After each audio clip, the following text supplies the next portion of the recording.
Welcome to our channel. If you want to cancel your Pandora subscription, follow these step-by-step instructions to ensure your account is properly managed and no further charges occur. Step 1. Open your web browser and go to the Pandora website. Log in with the account credentials linked to your subscription. Step 2. Click on your profile icon in the top right corner of the page and select Account or Settings from the drop-down menu. Step 3. Navigate to the Subscription or Billing section, where you can view details about your current plan, payment method, and renewal date. Step 4.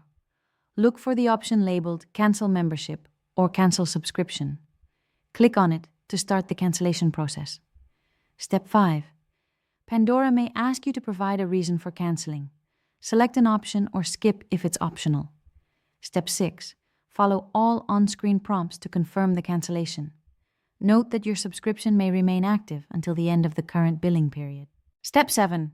Check your email for a confirmation from Pandora verifying that your subscription has been cancelled. Keep this email for reference in case of billing questions. Step 8. Log back into your account to confirm that your subscription status shows as cancelled or inactive, ensuring that the cancellation was successful. Don't forget to like this video and subscribe to our channel.